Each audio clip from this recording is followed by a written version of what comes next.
It's the mother of all talk shows. It's the mother of all talk shows. It's the mother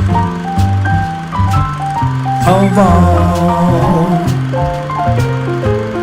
talk shows. Go get him, George.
Galloway, and the mother of all talk shows. Welcome to the Open University of the Airwaves with George Galloway. I'm back with the mother of all talk shows, coming to you tonight from a worker's apartment in a provincial Russian city on our way back to Moscow. It truly is the global university of the airwaves. Keir Starmer and two of Britain's colonies, Canada and Australia, have said they now recognise a Palestinian state. What do they mean by that? And Donald Trump, as soon as he's through with the war between Cambodia and Azerbaijan, is threatening to re-invade Afghanistan. What could possibly go wrong? It's all coming up tonight on the mother of all talk shows. Stay tuned. Curious about our curriculum? Have something to say? Then call us now to join the debate on the mother of all talk shows. The only education you can get for free.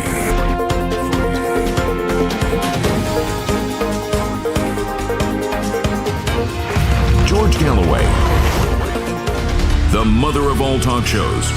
With George Galloway, the world is our classroom, and you're welcome to sit in and join the seminar. Absolutely no international sanctions and no British laws are being broken in the course of this program. And a big thanks to Yuri and his good wife, who have made their workers' apartment available to us en route back to Moscow. I hope everything works on our side, but everything on the Russian side is working like clockwork. Keir Starmer's announcement, which came at exactly the same time as two of our colonies where we sent many a criminal back in the day, Australia and Canada, that they are recognising the Palestinian state, came as no surprise. Certainly not to Benjamin Netanyahu, who promptly met it with the most ferocious announcement that there will never be a Palestinian state, and that he was redoubling the effort to settle with settler Jews from all around the world, the area he calls Judea and Samaria and the rest of us call the West Bank. There will be no Palestinian state at all, he said. I have doubled the number of Jewish settlers, and I'm going to double it again. So in the light of that, the British, Australians, Canadians, and anyone else that's paying attention really has only two choices. Either they have to de-recognize the occupying power that is brazenly refusing to allow the Palestinian state, which these governments have solemnly and bindingly declared recognized states, or it's all just a ruse. And my money is on that. My money is on that this is a carefully crafted conspiracy between them all to try to show their resurgent electorates that are rejecting all of them in ever increasing numbers, that they are at least doing something to try and bring about an end to what any sensible person long ago accepted was a genocidal, frenzied Holocaust that has cost the lives of many hundreds of thousands of defenseless refugees, most of them women and children, and half of them children under the age of 5. Most people regard that as pretty much a Holocaust. Although the Pope has not yet said he's ready to accept that it's a Holocaust, neither has Emmanuel Macron, and neither has Keir Starmer or Mark Carney or whatever his name is, the Prime Minister of Australia. None of them have done anything to rein in Benjamin Netanyahu. To the contrary, they have given him, over the whole of the last 2 years, unlimited, bottomless, absolutely fathomless diplomatic support and cover. Cover on every level. Cover on the level of participating in European football championships, in the World Cup, in the Eurovision Song Contest, sending him weapons, sending him money, giving him privileged access to their markets, whilst at the same time they now want you to believe they support the concept of a Palestinian state. I've got news for them. They already accepted the Palestinian state when they, all of them, including the United States, accepted the Oslo Agreement, which became the property of the world through the Security Council after it was signed on the White House lawn. That was well over 30 years ago, and absolutely nothing has been done to bring it about, and absolutely everything has been done to facilitate the demographic, topographic changes in the areas that were supposed to be the Palestinian state, so that if it ever came about, it would have none of the properties that are required for a functioning state. Which state are they recognizing? What are its boundaries? Well, they daren't say that, of course, because Netanyahu's already told them he has eaten, with 800,000 settlers, the best parts of the territory of the West Bank that was supposed to be the Palestinian state. And everybody knows now that the Gaza Strip has been subjected to Hiroshima ×3 or even ×5 and is no longer fit for the purpose of being a part of a Palestinian state. In any case, they openly discussed turning it into the biggest real estate deal of the century. Donald Trump has tasked Tony Blair and his son-in-law, Trump's son-in-law, Jared Kushner, with the task of turning it into a parade of condominiums, brothels, casinos, Trump towers, and all the other paraphernalia that people like them require for their vacations. So if there's no Gaza, and if the West Bank has already been eaten and is about to be eaten twice over, what is this Palestinian state that they are now requiring? Well, we know at least one thing about it, and that is that the British, Canadians, and the Australians, in synchronicity, perfect, synchronized swimming in the grief of the Palestinian people, have already picked its government. or rather picked who will not be allowed to be in its government. It's a strange kind of recognition of an independent state when the colonizing countries dictate to the people of the colony who they might be allowed to choose as their government. But then that's always been the British way on this subject of Palestine. Britain, you'll have heard me say before, gave Palestine away in 1917 before they even possessed it. On behalf of one people, Mr. Balfour promised a second people based in Europe and the United States, the Zionist movement led by Lord Rothschild, the land that belonged to a third people and which the British did not even possess as a colony before they gave it away.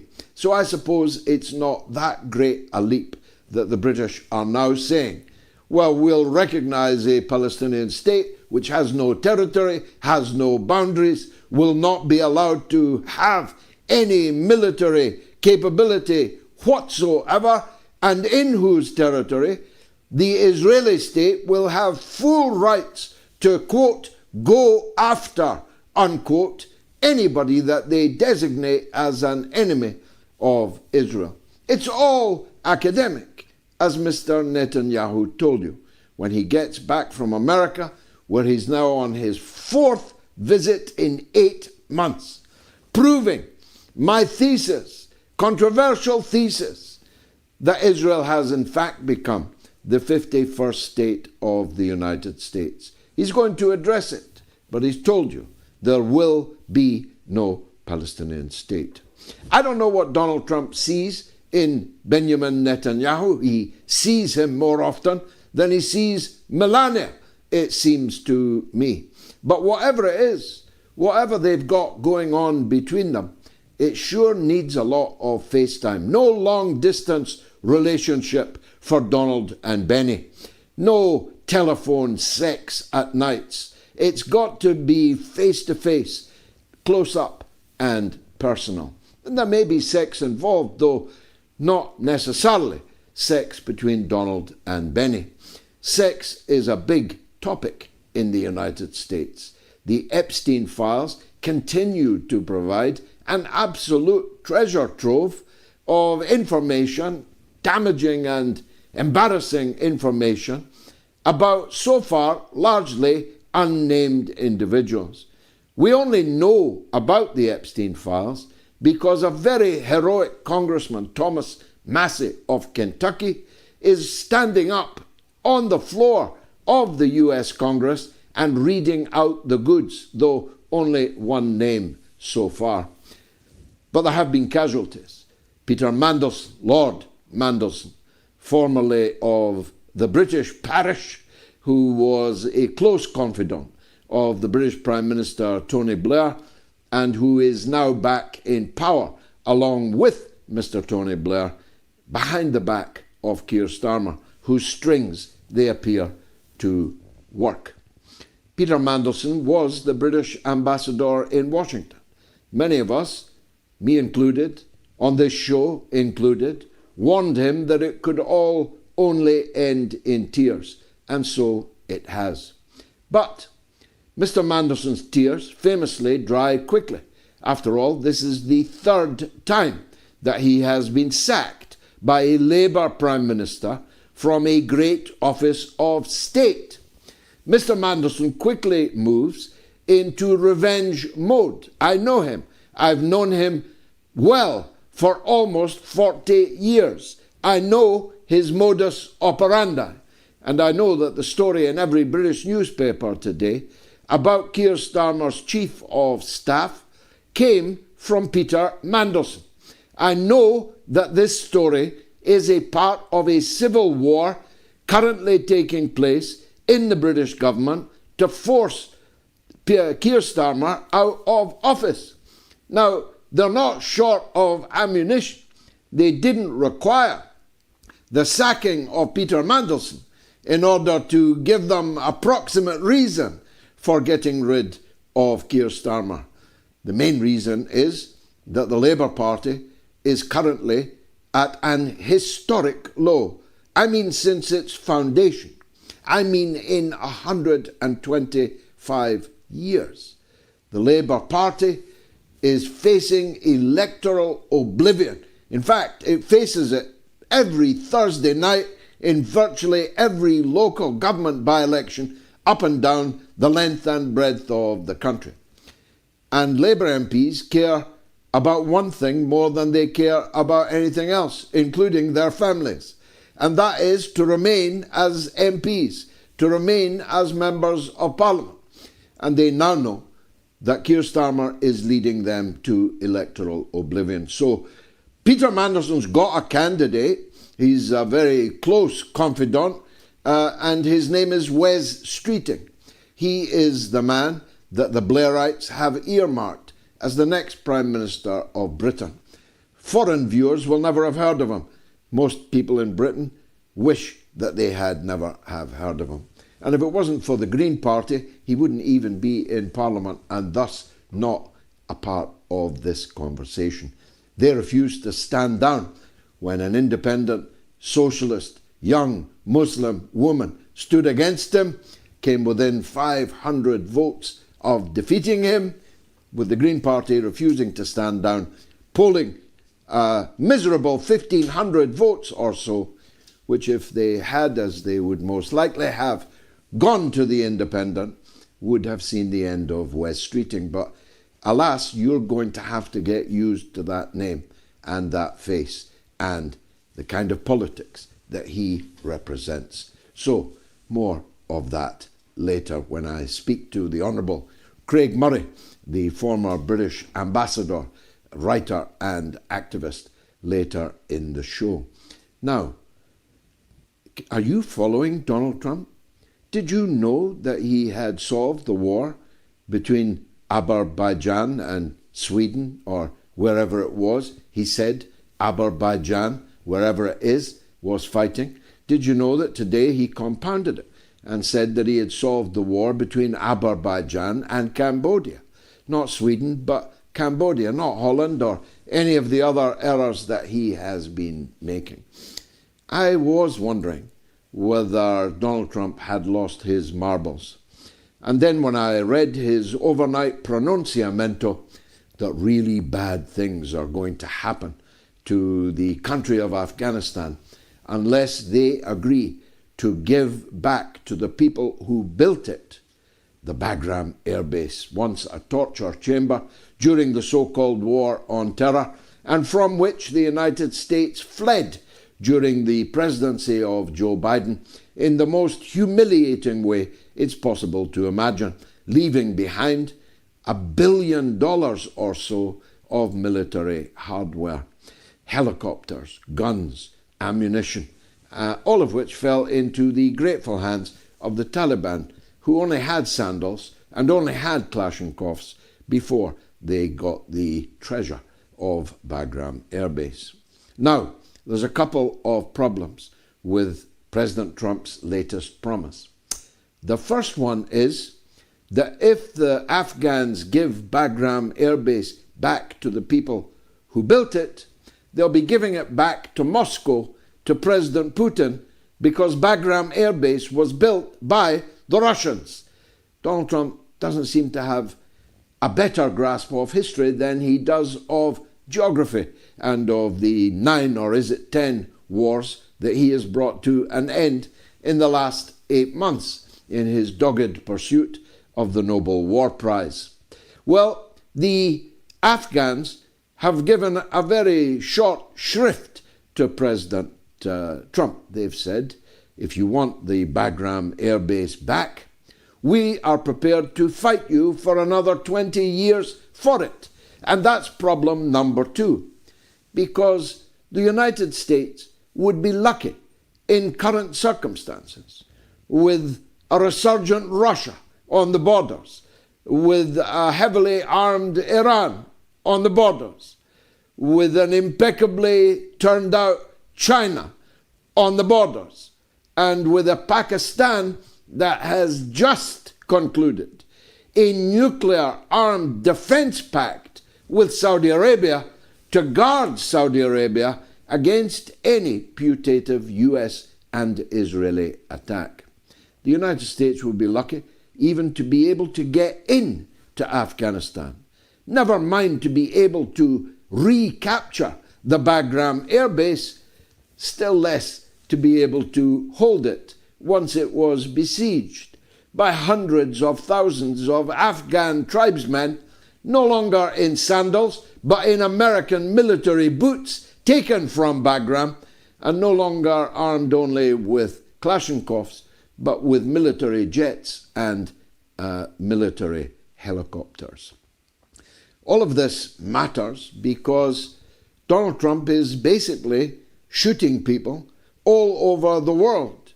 He has now boasted that he has shot a third boat full of fishermen, if you believe the Venezuelans, or full of drug smugglers, if you believe Donald Trump. And let's face it, Donald Trump knows a drug smuggler when he sees one. A third civilian boat has been eviscerated, obliterated from the skies by the United States military. He's now threatening to fight the Taliban again. He has repeatedly and is threatening to again attack the Yemen. He is quite likely to be meeting Netanyahu this very day to discuss another Israeli attack on Iran. He is ready to assume sovereignty over the Gaza Strip, which will bring American forces directly into conflict with the Palestinian resistance there. And his friends have just massacred yet another huge family in the south of Lebanon. So if a man that may have lost his marbles is carrying around a nuclear football, we've got to wonder whether we need to stay in Russia in this fine workers' apartment, or whether it's safe to come home. It's all coming up in the course of the next 2 hours or so, because it is the mother of all talk shows. Stay tuned.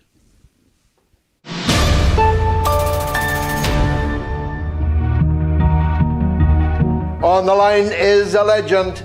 It's May in Oklahoma. On you go, May. I know that when you started out in life, you probably were an outcast. And because of that, you love you love the outcast and you love the downtrodden. When I first started listening to you, you actually said you were embarrassed to have to ask for money. And I told you at that time that you didn't need to be, because you are worth your salt. Now you have MOATS TV, and I hope you have no shame asking for money to support, because I believe you're finally coming into your own and understanding how very, very important you are to many, many people all over the world, millions, I'm sure. And you also ask not only for their support, for their understanding, and you help motivate us to take action. I know you motivate me. And now you're being recognized all over the world. And I want you to remember, on those days when you just feel like you don't know how you can do it anymore, because we all feel that way. We see the pictures, we see the videos, we hear the news reports. You know, we Americans hear about shootings, and we all just despair sometimes.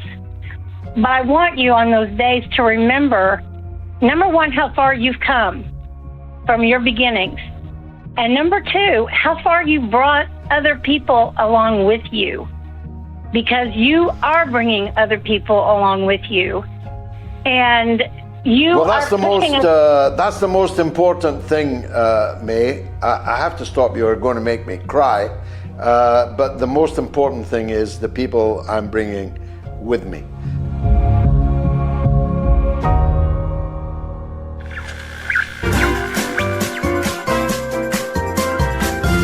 You are listening to the mother of all talk shows with George Galloway.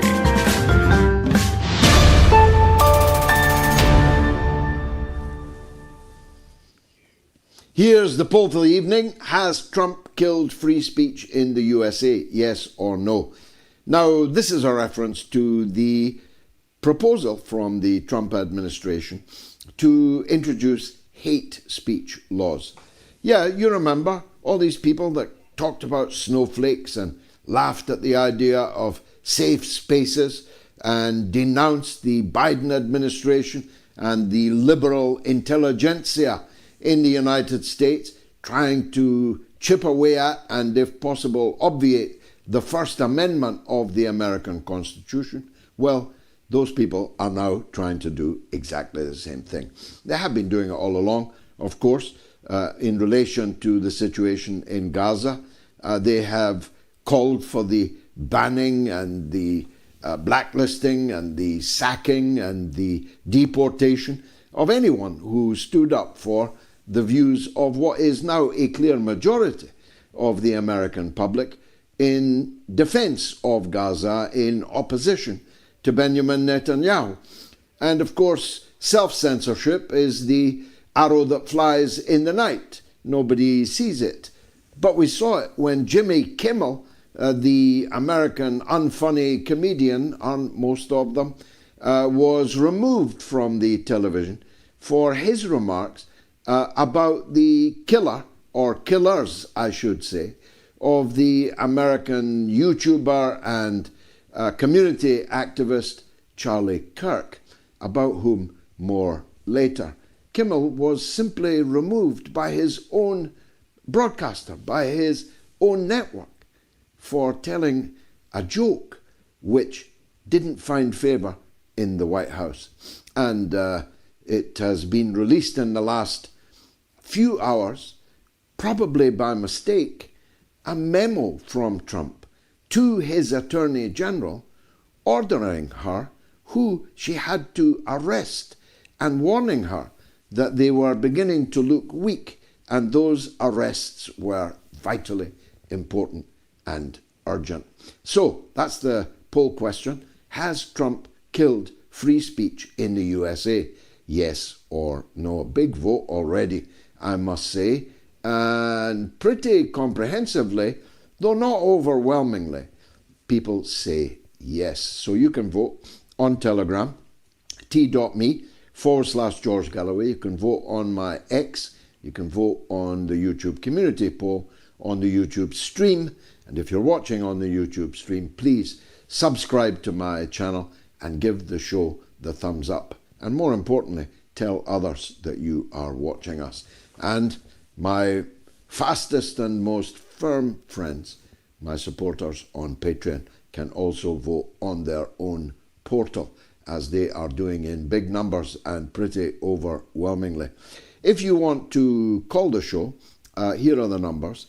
It's toll free in the US and Canada, +1 844 944 3344. It's free in Britain and Ireland, 08081 965522, and the worldwide number 0044203 966 2625.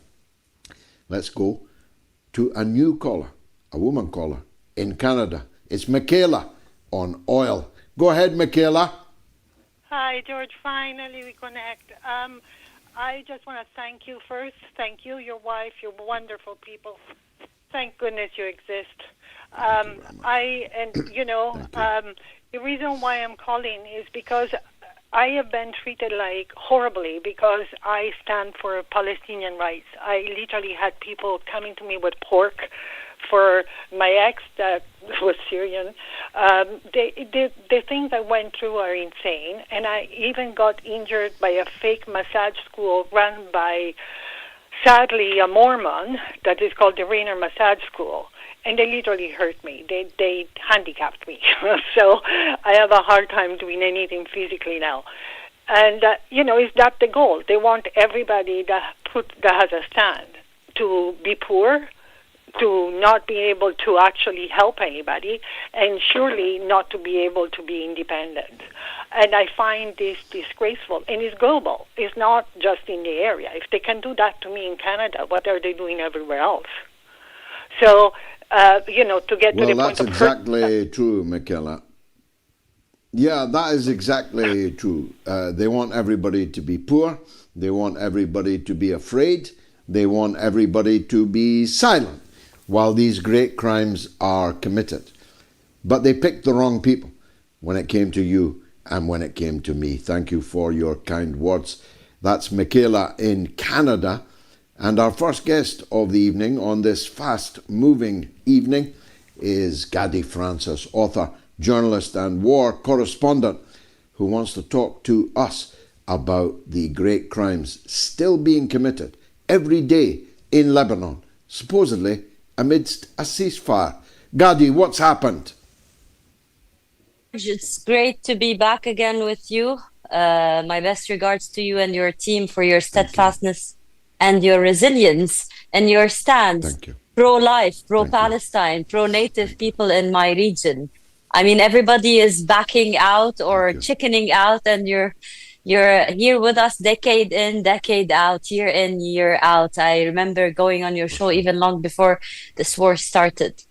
I'm glad to be here tonight to speak about yet another new massacre done by the Israelis in my land, Lebanon. 3 children were assassinated by bombing, and we are living in terms of a ceasefire, of a so-called ceasefire in Lebanon. The Israelis killed 3 children and their father, and the mother is severely injured. This happened in Bint Jbeil around 3 hours ago. This is why I'm glad to be here to voice the struggles of my people once again via your platform. Well, these were very kind comments, Ghadi. I'm very touched by them. I can promise you, as I promised in Lebanon in 1977, that I will never leave your people, the Palestinian people, standing alone. I promised this to President Arafat in Beirut in 1977, and it is a promise that I have kept and will always keep. There's a ceasefire. Does anybody police it? Are there any consequences for what have been thousands?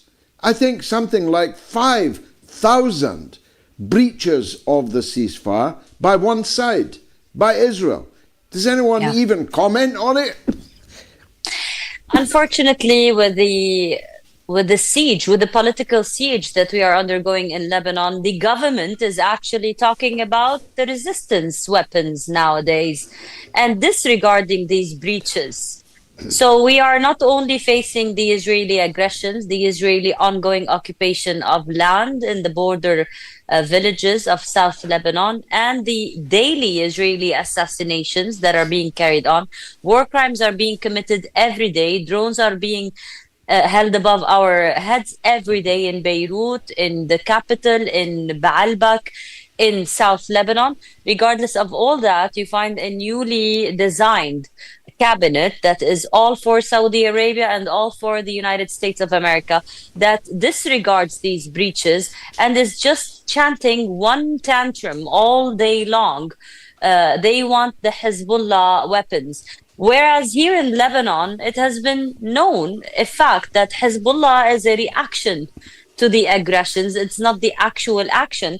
And that when there is actually any kind of protection for the Lebanese people or any kind of enforcement or empowerment to the Lebanese army, there wouldn't be any need for a resistance group. So we are not only living the aggressions of the Israelis nowadays. The United States of America is really enforcing all types of siege on the Lebanese people. They are trying to say that the Lebanese people are against the resistance. They are carrying on political campaigns. Even the propaganda is so loud that you even question yourself nowadays in Lebanon. While we know that more than half the Lebanese population, as per the parliamentary elections, are all for the resistance. Regardless of all that, you find the American envoys being celebrated in Beirut while they're being shamed in New York. For example, Morgan Ortagus, the American envoy in Lebanon, is being celebrated while she was shamed in New York for voting against the ceasefire in Gaza. So in Lebanon, as you know, being here for decades and following the Lebanese politics, And the Israelis are not only on the other side of the borders, they have their own lobby inside the Lebanese politics, and it is being very loud today, especially after the most recent war that happened last year, after the assassination of Sayyid Hassan Nasrallah, after all the political spectrum changed in the region with Syria and all these differences in the status quo. They're loud. Their propaganda is very loud, and there is nobody actually talking about the war crimes committed. I mean, for example, a year ago, there was the biggest massacre, a biggest war crime, I mean, in the recent history, the pager attack. One moment, 5,000 or 6,000 people were hit using a civilian communication technology, the pagers. Many of them were children. Children died. Thousands of people lost their fingers or their eyes. And regardless of this being a war crime, it was celebrated by the Americans. It was celebrated by the Israelis. And today, instead of finding a Lebanese government that speaks about it in the UN, in the assemblies, they don't even speak about it. They don't even talk about our rights to condemn or to try Israel for this war crime. No, on the contrary, they are parading with the Americans how and when to disarm Hezbollah. While the southern people today, I'm talking to you, I've been going to the south almost every week for the past year. Some people are still prohibited from removing the rubble of their homes to reconstruct them in most of the border towns. The Lebanese government isn't moving. It's not helping them. It's not protecting them. And it's not even talking against Israel. All the talk today is against Hezbollah. Now, you mentioned Syria. The former deputy leader of Al-Qaeda, the co-founder of ISIS, is back in New York surveying the skyline. It's a different skyline to what it was 24 years ago, but there he was, an honored visitor to New York. They say he may even meet Trump in the White House on this trip. And of course, when you see what the geopolitical outcome of his victory in Damascus has been, the normalization talks admitted taking place in Arab countries between Jolani and his government and the Israeli government, the way in which Israel moves at will in the airspace and on the ground of Syrian territory, taking more territory today, you begin to realize just how significant the American organized, Western-inspired, armed and Gulf-financed victory of al-Jolani and his Al-Qaeda ISIS hordes has been, can't we? These are very sad days. I mean, this is a person who said he was inspired by the September 11 attacks. And the Americans are happy about him. They gave him ruling in Syria, and they're hosting him in New York. It looks like the end of the world. I mean, how can Al-Qaeda person who was inspired by bin Laden vocally saying that? He was openly, freely saying that he is Al-Qaeda leader. He bombed mosques. He killed civilians in Iraq, in Syria, and Lebanon. He was responsible for assassinations, for bombings, for attacks, for beheadings. Even the Lebanese army, they beheaded the Lebanese army a few years ago in the Arsal area, which is a borderline place with Syria. All of these attacks, all of these crimes, and he's just appointed now as president. I mean, I don't know, maybe there's one good thing about this. It's like the mask is off.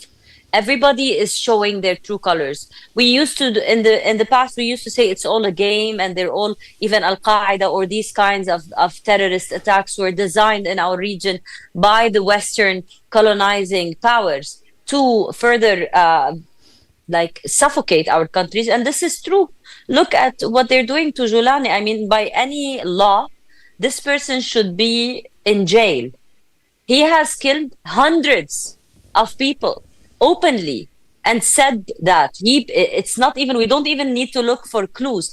And even if he didn't do anything in the past, since his ruling in Syria and up till date, the massacres in Latakia, in Tartus, in Homs, and even in Damascus, in Suwaida, the attacks that were held against the civilians, the unarmed victims that they beheaded and they killed while shooting videos of their crimes in Syria in the past few months, they are unbelievable. I mean, I can't even watch these kinds of videos. The kinds of killings and the parading that happened, the killing of the minorities, the killing of Alawites, of Christians, and even of Druze in Syria, and all of this is being disregarded, whereas the West is still till date asking about one girl called Mahsa Amini. I always wonder, I mean, this Iranian girl that we don't really know the whole story about, we have no video footage about what happened to her, is the center of the attention of all the West. Whereas thousands of Syrians that were beheaded in front of cameras, they have no names, they have no rights, they don't even care about. I mean, the mask is off, George. We all know at that point that they don't care about the people of these regions. All they care about is implementing furthermore their agendas and their colonization. For Syria, I don't know how long this Julani rule can hold on, because nobody buys it, regardless of the Gulf helping them or trying to show themselves as victorious. I mean, does the Gulf really, when we talk about the United Arab Emirates or Qatar or Saudi Arabia, can they afford to have these kinds of takfiri Islamists ruling in their countries?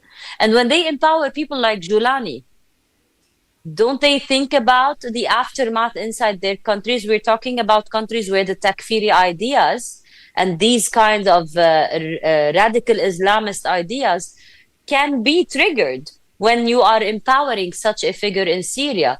So I think something is not adding up, and there's a big lie. He's just been put there to implement whatever is in Israel's favor. And we saw they speak no word against Israel, regardless of Israel annexing land, bombing the Syrian Defense Ministry, bombing wherever they want in Syria. They don't care about Syria, these newly appointed so-called politicians, ex-Al-Qaeda leaders. All they care about is just finishing their job for their headmasters in the Pentagon and in Washington. And this really makes me question. I mean, years passed, and today, after around 30 years, 25 years of the September 11 attack on America, we can see that the people who were in charge of these attacks have now become presidents in the sponsorship of the Americans. So it all comes down to that. Who really attacked the Americans, and who's the real terrorist around the world? Yeah, well, perhaps Jolani is simply going home to the United States. Finally, Ghadi, there is some good news, if it is good news, and that is the decision by the British, Australian and Canadian Prime Ministers to recognize the Palestinian state. Your reaction, please. Well, first of all, Palestine was there before them. So we don't really await their recognition in a way. And if it wasn't for the Balfour promise by the UK in the first place, the Israelis wouldn't even exist in this place, because they would still be in their homelands, in Poland, in Europe, in Russia, in America, wherever they came from. So it's just like you coming here and taking my home, and then 80 years later bringing me the key for my bedroom. Give me back my home. You took the whole home. Palestine is whole Palestine. Gaza is Palestine. Jerusalem is Palestine.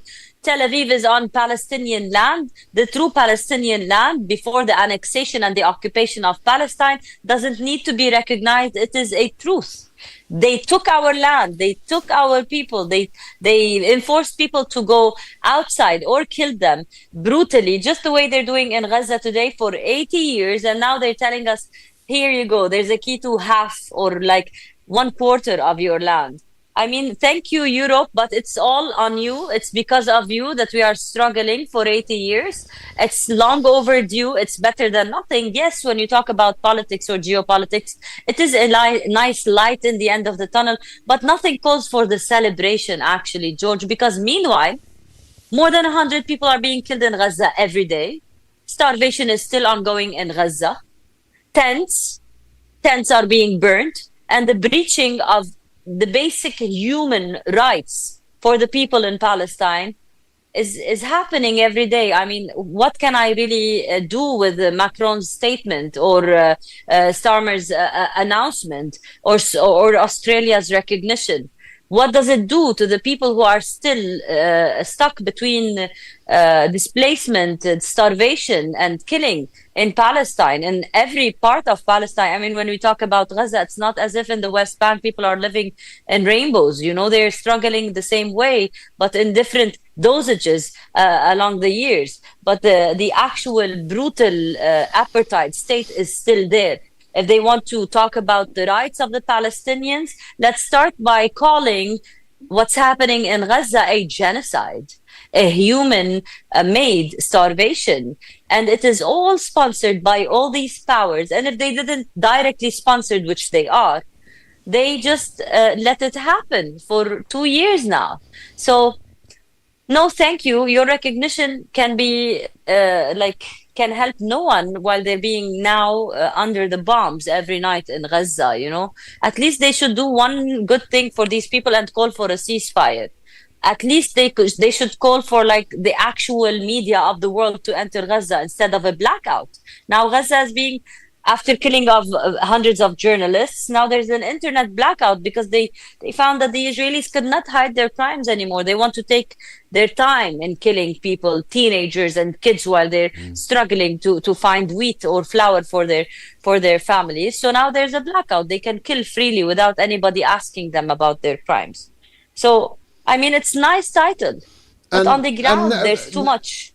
Netanyahu already said today from Washington, from New York, that there will be no Palestinian state. So which state is it that these prime ministers and presidents are recognizing? There's a lot of talk and a little action, and any action that's happening from these states is the empowerment of Netanyahu and the standing ovations for Netanyahu. This is exactly why this decision doesn't really bring any happiness to my heart, you know. Ghadi Francis, as always, you're a star. Thanks for joining us on the Mother of All Talk Shows. Now, later in the show, I'll be interviewing the Honourable Craig Murray, former British ambassador and human rights activist, on these and many other matters. A reminder of the poll: has Trump killed free speech in the USA? Yes or no? You can vote on my Telegram, t.me/George Galloway, on my X, on the YouTube community poll, on the YouTube stream, or on my Patreon. 22,000 people have already voted, and it doesn't look good for free speech in America.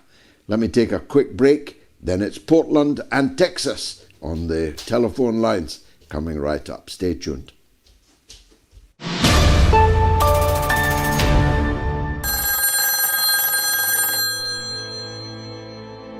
Let's go to our old friend Declan in Dublin, who's online too. Go ahead, Declan. Right, George. There's a very big protest in the town of Tybay, the last Christian village on the West Bank. If they lose this, they are finished in the Holy Land. I'd like to take the chance to salute Francesca Albanese, who is the greatest woman, I think, of our generation.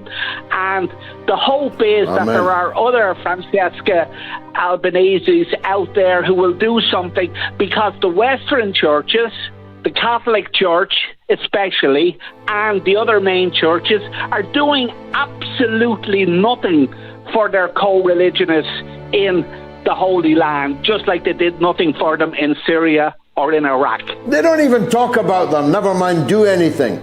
and all these Christian politicians and all these Christian leaders and most of the Christian clergy haven't done or said even jack to come to their aid. They're not Christians, most of these politicians. When they say they're Christians, better count your spoons, or better still, count the burning Christian houses.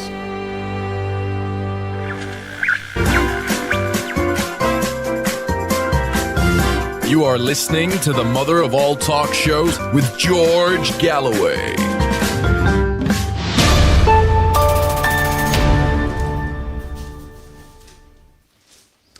Has Trump killed free speech in the USA? That figure going past the camera there was my good wife Gayatri, who will be joining me later. You can vote on my Telegram channel, t.me/George Galloway, on my X, on the YouTube community poll, on the YouTube stream, or on my Patreon. Now, since I last announced the result, there's been a huge surge in votes. It's tantalizing. I'll let you know later. Here's the phone numbers again. It's toll free in the US and Canada, +1 844 944 3344. Free of charge in Britain and Ireland, 0808 196 5522. And the worldwide number 0044 203 966 2625. Matt in Portland called, and that's why he's up next on free speech. Matt, welcome to the show. Hello. Yeah, hi, George. I moved out of Portland. I live in Gresham now. I want to bring this up. This whole thing that happened with Charlie Kirk, it was Palantir, who is the CIA, who had Charlie Kirk assassinated, and it turns out over his stance with Israel. Then they sat back and watched the right and left basically go after each other. And Charlie Kirk was defending these people who celebrated his assassination because he considered all speech except for violence free speech and should be protected. The right said, no, you have no right to say that, so they gave it up. And then Brendan Carr of the FCC went on Benny Johnson and said, yes, I got Jimmy Kimmel, not because he attacked Charlie Kirk. He actually condemned the shooting on last Wednesday. He criticized the right for politicizing the shooter who did not shoot Charlie Kirk. And they said, and then he made a joke about Trump grieving over Charlie Kirk, which he did, and that was it. And the head of the FCC said you have to remove him next year, or you won't get your deal to buy this affiliate. So that's why he's out there, and the right said yes. And so now free speech is actually dead in America. And that's how it happened. Charlie? Well, not yet dead. Not yet dead. Yeah, it's not yet dead, or I wouldn't be broadcasting in Portland or in the US, and you wouldn't be calling me, but in danger of being dead, that much is clear. As you, in the course of your call, just demonstrated, this is a very tangled web indeed, this killing of Charlie Kirk. I said my piece on it when it happened, and people can go back and look at what I said, and I do not demur one tiny instant from the conclusions that I quite quickly reached, that this was an American affair. This was a deep state affair. This may even have been an affair intimately connected to people very close to Charlie Kirk. One thing I'm entirely sure of is that the gun that we've been shown was not the gun that struck the fatal shot. It may or may not have been fired. We have no round that we have been shown to establish that it came from that weapon. And where the round was found, I'll come to in a minute. I do not believe for 1 second that the weirdo Robinson was a lone wolf assassin. I don't believe for 1 second that he carried out this operation with a World War I rifle, his grandfather's rifle, from 150 yards away on top of a roof, and then successfully made the getaway we are told that he had made. I don't believe for 1 second that the fake, absurd fakes that were produced as his texted confession to his furry lover are genuine. I don't believe for 1 second that this guy Robinson carried out this operation alone. In fact, I've said from the very beginning, and I am repeating it now, the wound that we saw on Charlie's neck was not the entrance, but the exit wound. The bullet entered him not from the side of the roof where Robinson allegedly was perched, but from a different angle altogether, either from in front of him or even from underneath him. And I come to the latest wheeze, which is to say that it was an entrance wound, but there was no exit wound. And that the reason there was no exit wound was because Charlie Kirk was such a fine specimen of a healthy young man that his body absorbed thousands of pounds of force, which is the force of the bullet from that weapon, if that indeed was the weapon, and that it didn't exit. It didn't come out the back of his head or the back of his neck.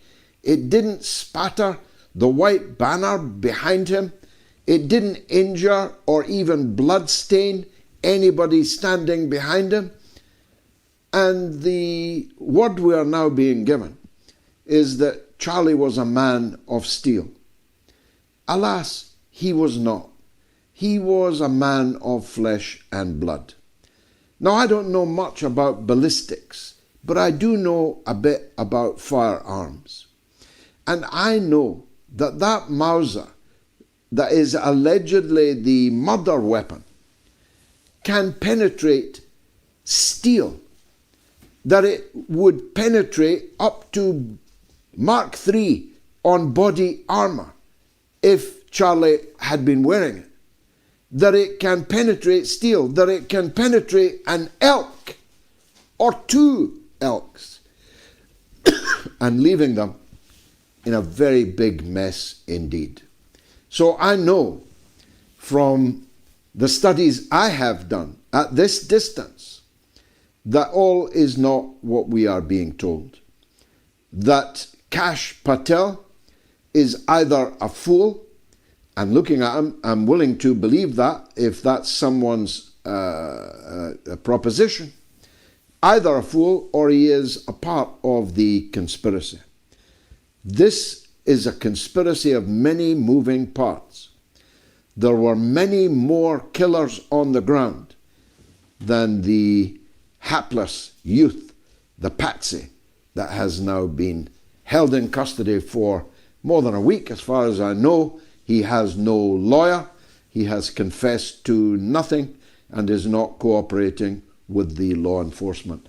He's Lee Harvey Oswald if he hadn't been shot dead in the car park of the police station down in Dallas in 1963. Matt, thanks for that call. My good friend Prince is on the line from Texas on the same subject. Go ahead, Prince. Hey, George, how are you doing, sir? All good, brother. What would you like to say? As a kid, I grew up very naive. I always thought good wins and, evil is always defeated. But if good wins, I disagree with you on a few things. If good wins, I would expect somebody like you of some moral integrity to be Prime Minister of the UK. They will always end up with lunatics like the one you guys have. At least I'm in the United States, I can say it, without being persecuted. But just a couple of things. Yeah. When we talk about equal rights and all of these things, if you actually believe that the people in Gaza are humans, like the preamble of the United States Constitution says, all men were created equal, then wouldn't you be as concerned about it? Because I always hear about hostages being held in Gaza. What about the 9,000 hostages being held in Israeli dungeons? Shouldn't anybody else speak about them? Yeah. So are these people less of humans? Shouldn't somebody stand up and say, we cannot maybe we cannot kill them just the way, we cannot treat them the way we don't want them to treat the Palestinians in Gaza, the Israeli hostages in Gaza. This whole idea that one group of people are superior, first of all, it's not new, by the way. And also, I keep on asking the same question: what is the purpose of the United Nations? Because to me, it's just a big distraction. I think they should relinquish that building here in New York City, give it to the homeless people. I think it will make more sense because the United Nations is useless. Yeah, it serves no purpose. What's the point of recognizing Palestine when the people are being bombed, starved to death? If there is no, at the end of the day, if everybody Palestinian is killed, what is the purpose of recognizing Palestine? You might as well not recognize.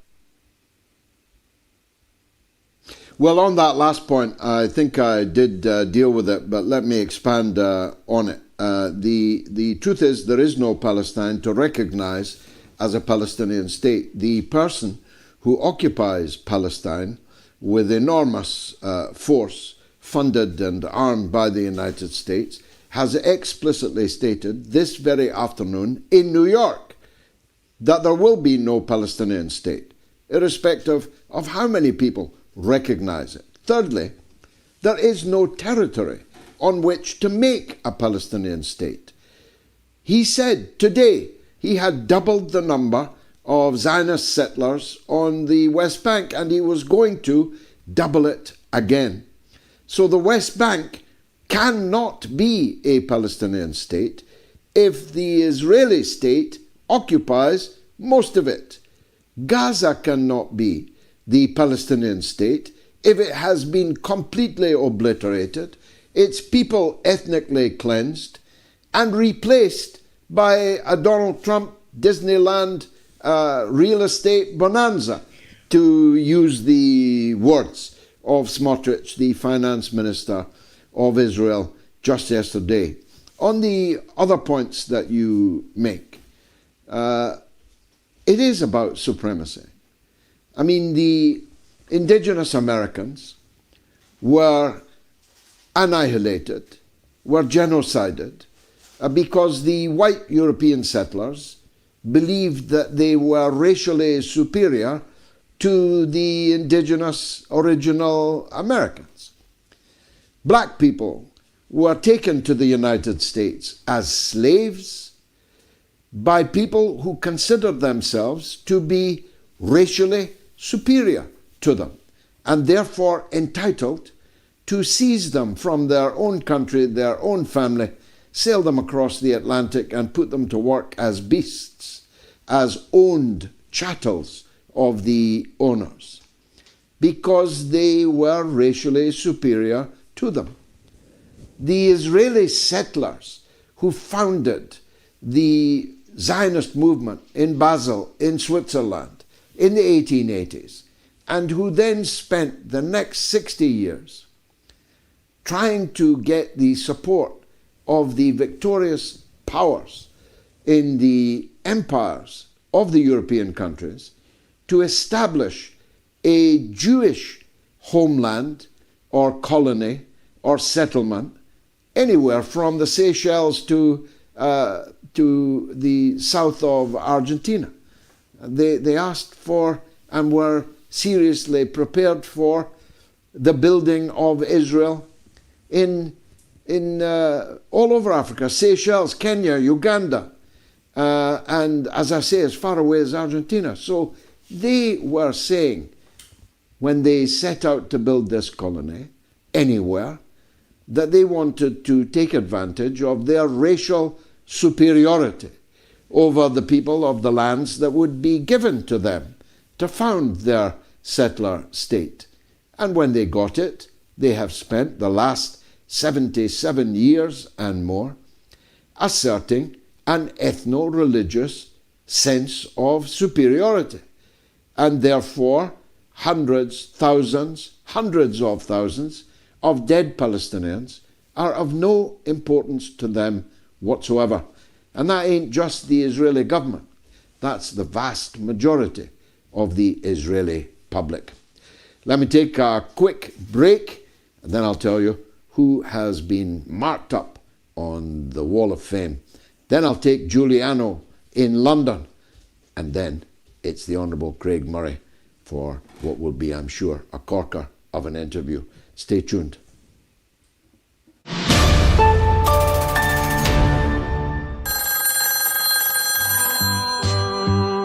There's a legend on the line in Oklahoma. It's May on Trump.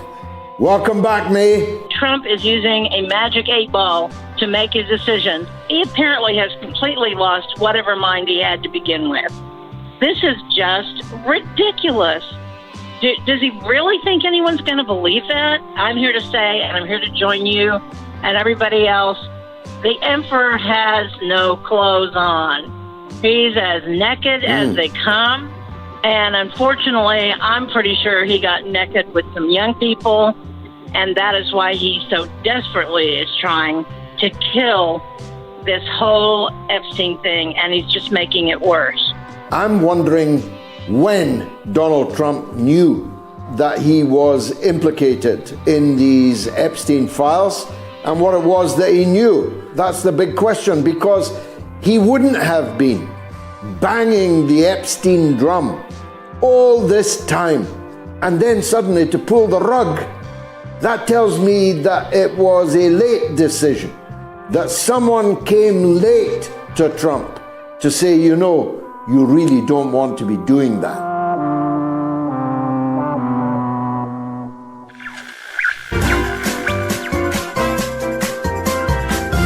You are listening to the mother of all talk shows with George Galloway.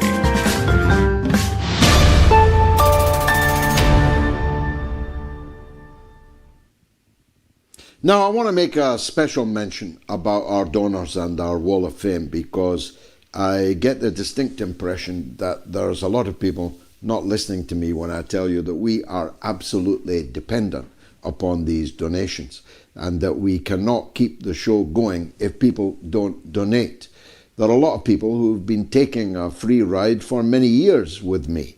I'm doing this for nothing, but I can't keep doing it unless you support the show.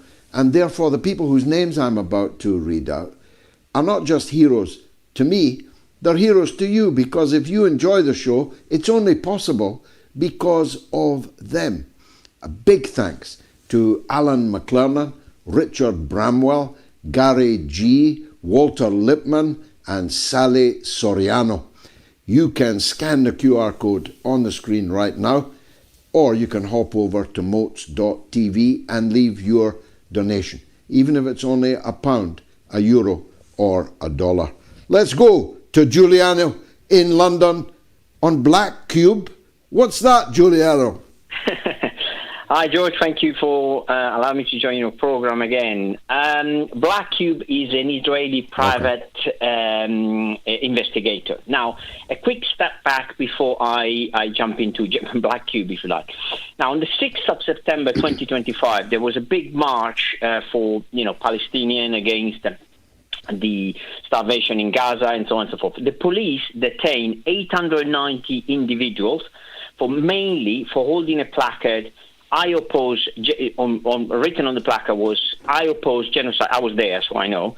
I oppose genocide and I support Palestine action. So if you support Palestine action in this country, you are a terrorist and you can be detained by the police.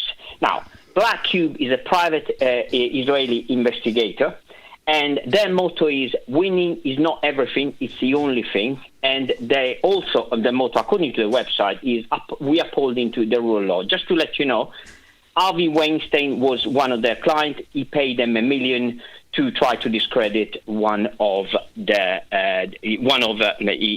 accuser at that time. Now, on the board of, they are recruiting from, Black Cube is mainly recruiting from IDF special units.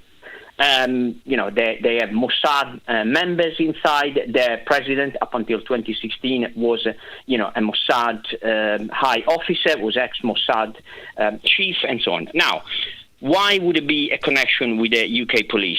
Adrian Leppard, it's the former commissioner of the City of London Police, CBE, thanks to Her Majesty Queen at that time, and he sits on the advisory board of Black Cube. Robert Ami, which is a former head of probably I murder his surname, but he's a former head of anti-corruption at the UK Serious Fraud Organisation. Once again, he sits on the board of Black Cube. Michael Drury, he doesn't sit on the board, but he's a former chief legal advisor for GCHQ, which is a spy agency in the UK. Drury has acted as a legal advisor for Black Cube in London. Now, you would expect that Palestine Action was if you support it, you get arrested. There was a big debate in the parliament. However, up to this day, there has been no parliament debate or no, public scrutiny or anything in reference to the connection between Black Cube and the Metropolitan Police. So my question is, should it not be public what they're doing, the connection between the Metropolitan Police or the police in general and Black Cube, a private investigator from a dubious background? Thank you. Well, there is now, thanks to you, a great deal of interest in this Black Cube. I better get busy researching it myself, and I'm sure many in the audience will be doing so.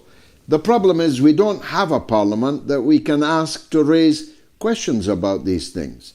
In the past, when I joined the British Parliament 5 decades ago, there were tons of people in the Parliament that would be every day asking questions like the ones that you have just asked. But we simply don't have that today, and that's what we must change. That's why my party, the Workers' Party, has signed up for Jeremy Corbyn's Your Party.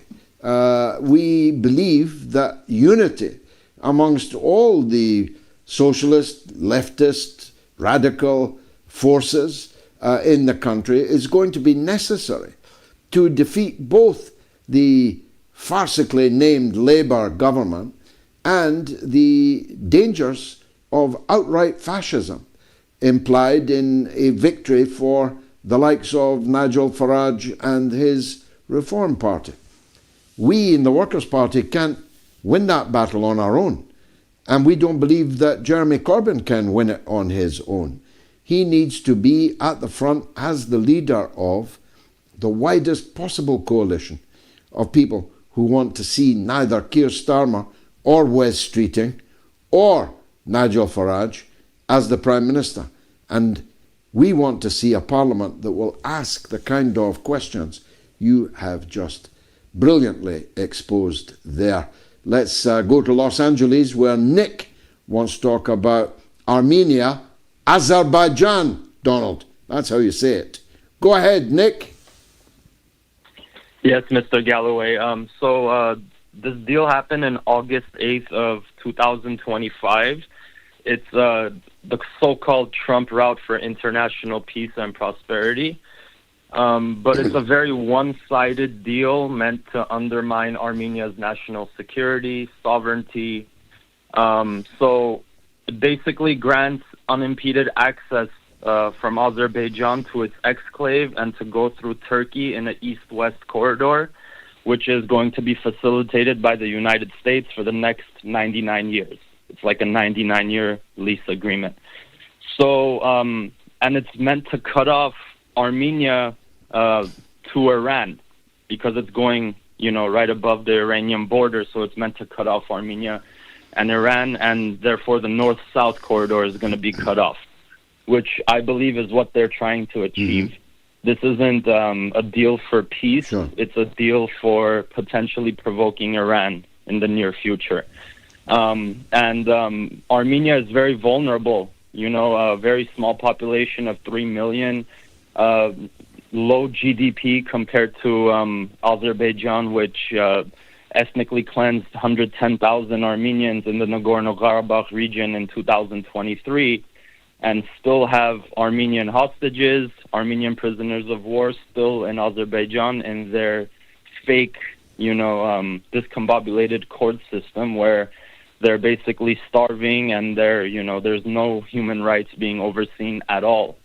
And this is, these hostages weren't even mentioned in the deal about their being released or anything. So It's a very one-sided deal meant to undermine Armenia's security and potentially provoke Iran, since there will be potential American military and other advisors present in this region on the border with Iran. So I wanted to know what your opinion is on this. Well, I know what Iran said, that they will not accept it, and they are quite right not to accept it. I don't know what Russia's position is, but there is no doubt that this is a blow aimed at Russia in its near abroad. You say that the Armenians are effectively weak, but they were not always weak. They lived under the protection of Russia for decades, and their political leaders willfully turned away from Russia, turned to the United States and Donald Trump, and I'm sure that their security and prosperity will not be improved by having done so. The truth is that 99-year deals are a stupid idea in any case. Stupid is the country that allows another country to occupy its territory for 99 years. Ask Cuba. The United States took a 99-year deal on Guantanamo Bay, and it's long past 99 years, and when they were told to get out, they were no longer wanted as a tenant. They simply returned the letter unseen. So I don't believe that American imperial power will last 99 years, but for as long as it lasts, this will be a thorn in the eye of the people of that region, and it should not stand. And Iran should not allow it to stand. And I don't believe that they will. Now, at quarter past the hour, which is, I think, now, we've got the Honourable Craig Murray, historian, former British ambassador and human rights activist, and probably one of the best bloggers in the world. If you're not following his blog, well, don't be foolish. Do it now. Craig Murray, Honourable Craig Murray, thanks for joining us. There's so much I'd like to talk to you about, but let me start at home where you are. The British have recognised the Palestinian state. What do they mean by that? Well, they've come to this formal recognition at a time when there's almost nothing left to recognise. The Palestinian state has been essentially destroyed. Gaza has been destroyed. The West Bank the majority of it is colonised by settlements. The rest of it is split up into small parcels. And East Jerusalem is increasingly encroached upon. So there is no viable Palestinian state to recognise. What it does, I suppose, is recognise the Palestinian right of self-determination formally, but the UK didn't need to do that. 3/4 of all the states in the world had already recognised a Palestinian state. On top of which, the UK and France and other countries have said that they're setting conditions on recognising Palestine as a state, including who should run Palestine in future. You can't recognise a state and then tell the people of that state who their government is going to be. You're not recognising them as an independent state. So, this is gesture politic by Starmer to try to placate people in the Labour Party who are obviously outraged at his support for genocide. And it has no practical meaning at all. But would it, for example, place any additional requirement? We know the requirement is absolute in any case, but any additional requirement or any additional leverage on people going to court in Britain, for example, and saying, we recognized a Palestinian state and yet we are not doing anything about the massacre of the people of that state. On the contrary, we're continuing to treat with and give special favours to, including training at military colleges and the rest, the people who are killing in huge numbers the citizens of that state that we just recognised. the duty to prevent genocide, which is a positive duty in the Genocide Convention, applies whether or not you recognise a state. And under the Genocide, what used to be the Genocide Act in the UK, which was then incorporated into the International Criminal Court Act, is also a criminal offence in the UK as a matter of domestic law to be complicit in or aid a genocide. So all of those are very strong legal cases, which, of course, the authorities are showing no sign of prosecuting, and it's very difficult in the UK to get a private prosecution. Irrespective of recognition, the fact that you have recognised a state doesn't place upon you any legal obligation to then defend that state. Fine. Let's turn to New York. As a former diplomat, I know that you always take a great interest in United Nations business. They're all gathered there in New York. Netanyahu is there. And lo and behold, sightseeing in New York, a different New York to the one he last sightseed back in 2001, is the self-appointed president of Syria, the man who was the deputy leader of Al-Qaeda, who was the co-founder of ISIS, and is now the guest of the United States in New York.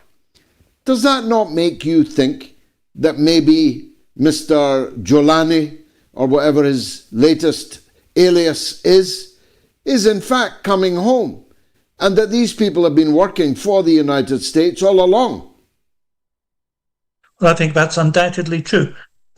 People didn't pay much attention, but 3 days ago, the outgoing head of MI6, Richard Moore, made a speech in Istanbul in which he stated that MI6 had been forging a relationship with HTS in Syria for the past couple of years. And that was an official admission of that. That's fascinating, because HTS is a prescribed terrorist organisation. And yet there you have MI6. And I know when I was in Lebanon, I visited in the Bekaa Valley, the airbase from which the UK had been supplying HTS with weapons, where we'd been flying them in. And I actually met, in a pub in fact, some of the trainers who had been training, British military trainers who'd been training HTS personnel. So you have this organisation, HTS, headed by al-Jolani, which was part of Al-Qaeda, part of ISIS, and which was funded by the Qataris and the Israelis and trained and armed by the British, among others. And you had the British secret services and military aiding a prescribed terrorist organisation, whereas now Palestine Action has made a prescribed terrorist organisation. Little old ladies are being arrested for simply holding a piece of cardboard supporting Palestine Action, when we've actually been arming prescribed organisations. So the whole thing is a kind of sickening level of hypocrisy. But yes, al-Jolani is an American stroke Israeli client and is there conferring with his masters. Sticking on the diplomatic track, Peter Mandelson didn't last long as His Majesty's envoy to Washington. He seldom lasts long in office. But as I said in my monologue earlier, having known him rather well for the best part of 4 decades, I'm certain that Mr. Mandelson isn't going to go quietly, and that even now and on the front pages of today's newspapers, he's busy exacting his revenge. Meanwhile, Keir Starmer has plummeted to the lowest level of public approval of any Prime Minister in British history, and taken Labour to its lowest share of the vote since it was founded more than a century ago. The centre cannot hold, can it, in United Kingdom politics? Something's going to break. Yeah, well, I think 2 things are going to break. I mean, we know what happens from the destruction of the Liberal Party just over a century ago, when under the first past the post system, one party gets replaced by another. And it looks like we're going to see both the Labour and Conservative parties getting replaced as the main parties in a two-party system. First past the post will always tend towards a two-party system. It doesn't work well with multiple parties. And it results, when you have multiple parties, you get really freaky results, like the Labour Party getting such a massive majority on only about 32% of the vote. But this time, it looks like the Labour Party really is facing oblivion, and the Conservative Party much the same thing. And undoubtedly, Reform's going to do rather well, unfortunately, with their pandering to, if you like, the immigration concerns of the British people by pointing towards racism. And it looked for a little while as though your party may be well placed to fill in the gap, to become the opposition on the left. But as you know, the last week has seen what looked like rather disastrous developments on the your party front. Now, when you were an ambassador, it was in Uzbekistan. You were sacked by a Labour Prime Minister and a Labour Foreign Minister for, and I quote from your dismissal letter, over-focusing on human rights. So they didn't make any bones about why they were dismissing you. But your part of the world, your former part of the world, remains very much in the news. We learned this week that Donald Trump managed to halt a war between Azerbaijan, was what he called it, and, a movable feast of adversaries. He later, yesterday, said that Azerbaijan had been fighting Cambodia. So he's a bit unclear. But you're clear. Isn't it the case that the NATO powers are roaming around Russia's near abroad looking for a new Ukraine to create? I think that's true. The Ukraine war is drawing to a rather ignominious close. And they're looking for new points of friction with Russia. And we had this extremely dubious story of Russian drones over Poland, which didn't really bear much investigation. Then we have the alleged intrusion into Estonian airspace of a couple of Russian jets, something which NATO does to Russia absolutely all the time, which newspapers didn't seem fit to mention. And we had the attempt to leverage the long-standing Azerbaijan-Armenian conflict. It shouldn't be forgotten in all this that Azerbaijan remains a major ally of Israel. And the West's attempt to isolate Iran, to boost Israel, and to cause friction which will drag in Russia is part of this whole connived great game narrative which they're working on. Their desire to destabilize and saber rattle is quite astonishing. There doesn't seem to be any adult in the room who says, why are we risking nuclear oblivion for the world by attempting to create the maximum possible friction with Russia and with Iran? Finally, one of the things that stood out for me in the Charlie Kirk story was the eye-wateringly high levels of funding which all of these outfits and their blogs and their operations are able to raise in the United States. Kirk was able to turn down $150 million from Netanyahu, allegedly. And that may indeed have something to do with his tragic and untimely death. Now, I address you as you're the equivalent of the great artist living in penury in the garret. You plough along with your wonderful blog, and I can read from your financial imprecations at the end of it that you're doing so on less than a shoestring. What do you think are the main impediments to people like you and to a lesser extent people like me have in getting people to pay for information that is so badly in their interest to know?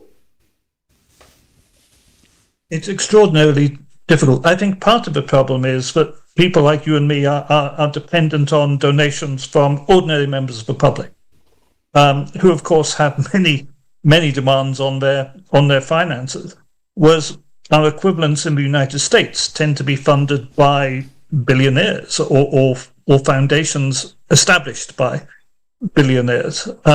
Getting people to put their hand in their pocket when, living standards are falling, people's real incomes are declining, is very, very difficult. And also, certainly in my case, a week ago, I was chasing Herzog around the bowels of the Intercontinental Hotel in Park Lane, trying to arrest him, and yelling at him outside Chatham House. I've been speaking at the United Nations in Geneva. I'm involved in trying to get together a new court case in Scotland against a prescription of Palestinian action. I've been doing all of this all week. And the income from my blog doesn't just fund my journalism, it funds all that activity too, including, hotel rooms in London and Geneva when I'm there and all that kind of thing. And bluntly, it doesn't cover it. It's actually very, very difficult. But I do think perhaps people don't understand that. And there's also a deliberate meme that the state-run trolls and blog farms put out things calling us grifters and claiming we are making a great deal of money in order to deter people from subscribing, whereas in fact we're very definitely not making any money at all. And none at all, in my case, literally none at all. I wish you all the best, Craig. Remind people where they can find your work and how they can help you, please. Thank you. Well, my blog is craigmurray.org.uk, and you can find subscription options at the end of every article. You can also find me on Facebook and on Twitter at @craigmurray.org. I'm sure many will, and they should. Thanks very much, Honourable Craig Murray, historian, former British ambassador, human rights activist, and much else besides. Let me take a quick break, then it's more of your calls, right up to Gayatri's social media roundup. Stay tuned.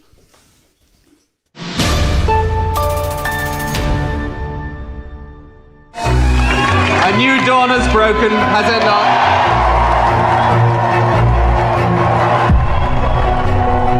He had that Clinton thing. His eyes were round and big and smiley, and he was very charming. He became this incredible pop idol kind of prime minister. I think most people who have dealt with me think I'm a pretty straight sort of guy, and I am. New Labour was backed by the most powerful media interests because they realised he was representing them. He was caught red-handed trading policy in return for hard cash from a businessman.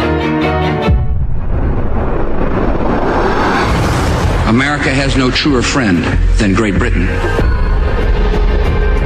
Both Bush as well as Tony Blair are now wanting to plunge the world into a Holocaust. JP Morgan paid him off for the Iraq war. The man is a war criminal. Is Tony Blair a war criminal? In my opinion, yes. Most definitely. The pursuit of money has become the dominant theme in your life. All these relationships are, in most people's estimation, corrupt relationships. No previous Labour Prime Minister has behaved in this shameful, money-grubbing way. How do you sleep at night? It's that. It's as a person.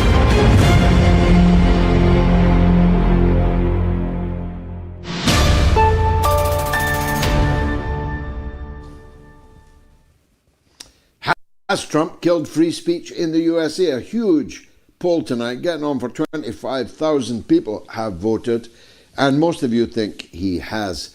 Telegram 80%, X 63%, YouTube community poll 74%, YouTube stream 83%, and on my Vanguard, my Patreon supporters, 91% believe that Trump has killed free speech in the USA.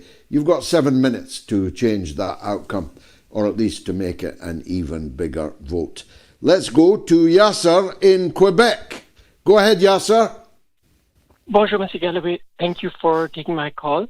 I wanted to talk about the implosion of your party that seems to have gotten dangerously close to crash and burn before even having been formalized as a party or before even acquiring a name for the party. It's really a shame that I think Mr. Jeremy Corbyn has not learned anything from history, and that is why he keeps repeating it. He's knocking at the door of 80, and he still, I think, is in the mold of an activist that he was in 70s and 80s. I'm surprised that the situation has deteriorated so quickly that they were polling 15%. They're already the fifth largest grouping in the parliament.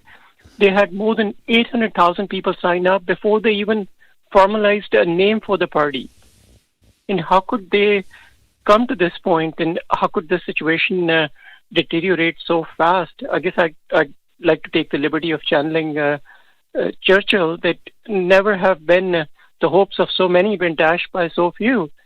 It's a group of 6 MPs, and they cannot get along, and they want to get into government. And I'm not quite sure how they were able to come together if they are so polar opposites of each other, or if Mr. Jeremy Corbyn refuses to adapt to new realities. The, I guess, imposter are knocking at the door of 10 Downing, and yet it seems like there is no lesson learned. And not only is it infighting, but for Zara Sultana to have been referred to the Information Commissioner's Office, which is a very serious escalation of the situation, baffles me. And I'm not quite sure if they even thought about coming up with a dispute resolution mechanism, conflict resolution mechanism. And I think, like they say, as an expression goes, that it's better to have wise enemies than foolish friends. Maybe they could learn from the Board of Deputies and these ultra-uber Zionist organizations that they have a non-negotiable principle that always agree in public, disagree in private.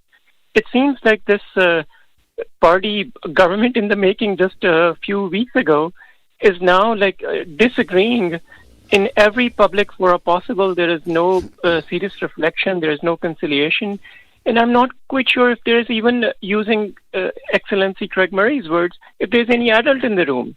Because Mr. Corbyn seems to be surrounded by the same, I guess, I don't know whether one should call them yes men or yes women, or as confidants. I tend to blame him more than I tend to blame Zara Sultana. Maybe I'm prejudiced. And I'd like to get your expert opinion and sage commentary on it.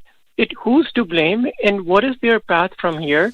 Because they stand to dash hopes of not just the left, but they have quite, I guess, might in fact play a role of a bridge of getting Farage to 10 Downing Street if this is the way they're going. So I'm interested in your input, your commentary, and what do you think if they can come? Let me give you my response. It was a very long question, and if you'll forgive me, you have supped too deeply at the Kool-Aid of the propaganda of Mr. Corbyn's opponents in the party and repeated several of their tropes in the course of your telephone call, which are unfounded and frankly untrue. I have to choose my words carefully because, as I said earlier, we in the Workers' Party of Britain, of which I'm the leader, we are a part of this putative party. It's not a party yet. It's always uncomfortable when people start pointing fingers to me at your party because people think it might be my party. It's not my party, but we are a part of what was titled your party as a working title and had not, as you say, even yet agreed on a name. In fact, hadn't agreed on anything, including conflict resolution. How could it? It doesn't exist. It's an idea that many of us believe its time has come. that a party which seeks to give birth to hope in Britain that can change this corrupt and rotten and failing political paradigm that has reduced our country to ruins and stricken with division, and has made us a bad name, a bad word around the world. The stakes are high in winning power in Britain, and I'm not going to say anything that will make that more difficult to achieve. But I have to caution you that, first of all, Mr. Corbyn is 76. I'm not sure that can be said to be knocking on the door of 80. It's important to get facts right, and he's an extremely youthful 76. He is lithe and athletic and unbelievably energetic. So please park the ageism involved or implied in what you said on that. Secondly, you ascribe to him the fault, the blame for what has happened. But the fault, the blame does not lie with him.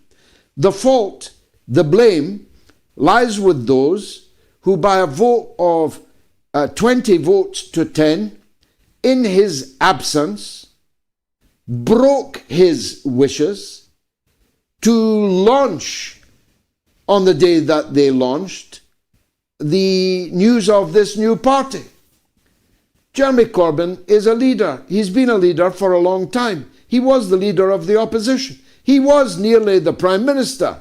Surely his judgment on when something should be launched is a matter of some importance, especially when the decision is made in his absence. Secondly, Mr. Corbyn did not want a joint leader. Certainly not one who picked herself. He did not want a joint leader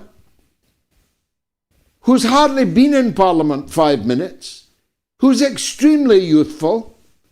They say she's talented. I wouldn't know. I've never personally set eyes on her. And I've been in politics for well over 50 years. Thirdly, having imposed herself as co-leader, not deputy leader, co-leader with Jeremy Corbyn, in a launch which he believed to be premature, she has now set out to alienate vital building blocks of any successful operation of your party.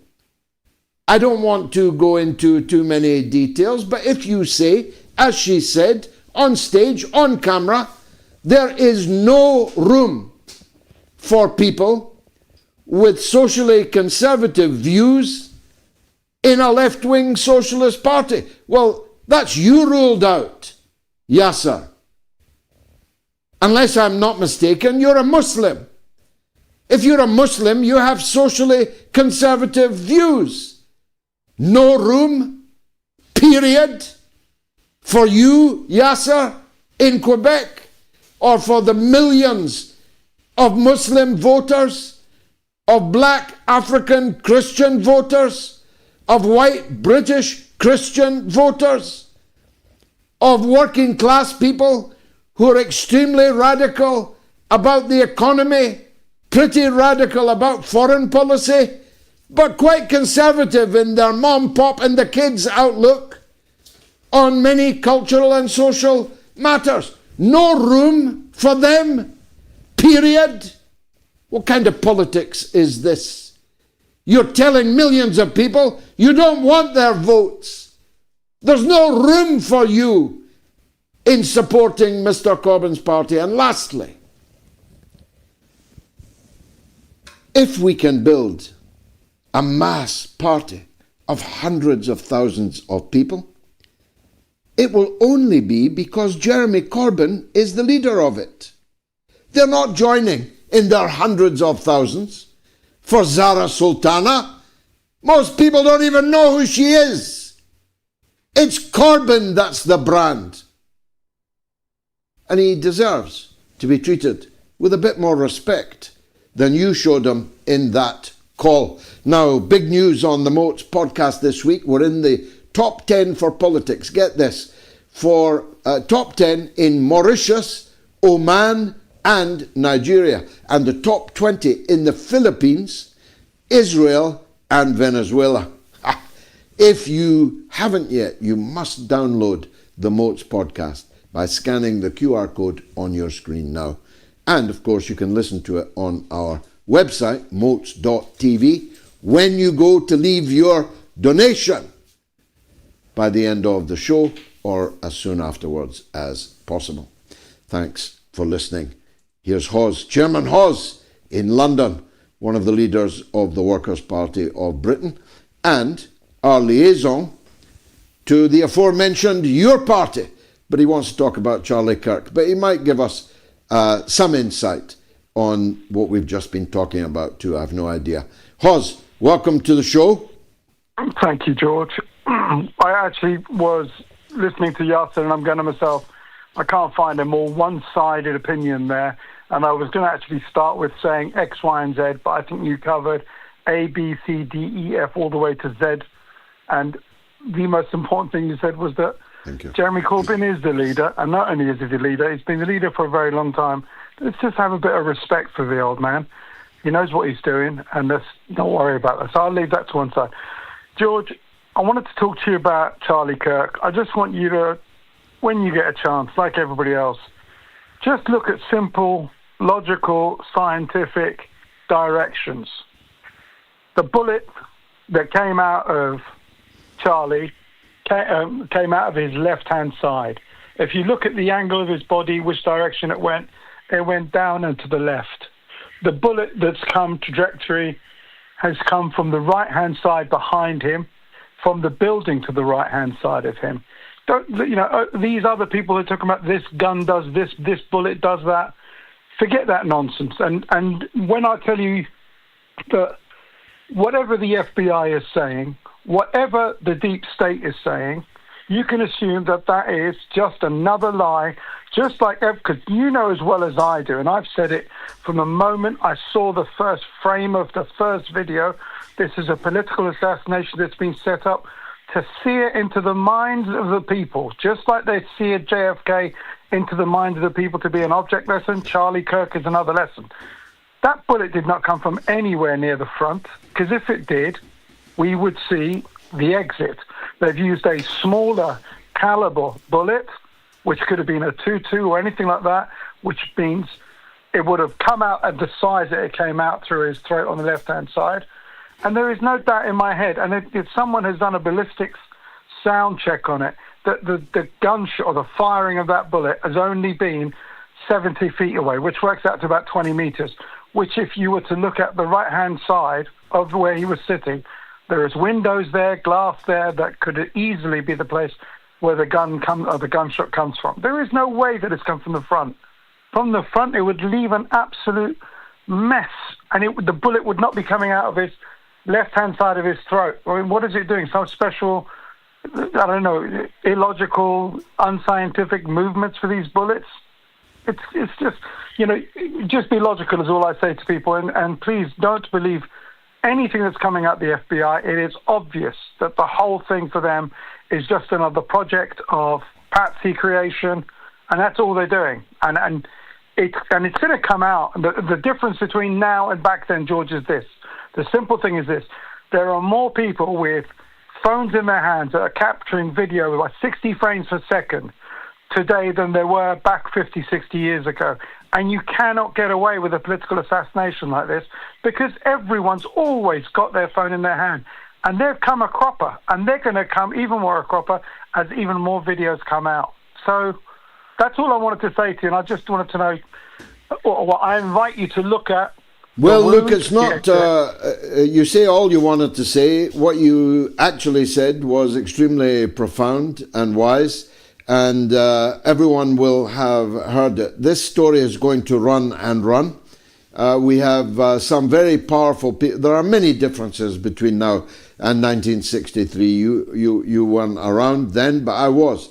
We waited years for the Zabruder film to be finally seen by the public. Prior to that, we saw only the CBS footage. We saw only the state-approved narrative of the assassination of JFK. Nobody had a mobile phone, and nobody like Candace Owens or Tucker Carlson, or to an extent Steve Bannon, were on the case and actually undermining profoundly the establishment case, the state narrative. And now that we have all these things, the phones you mentioned, the experts you mentioned, and we have powerful, big, powerful forces like Owens, like Carlson, like Bannon, even like the InfoWars guy, Alex Jones, though he's a bit all over the place, like a stop clock, twice a day he's right. All these people are on to this.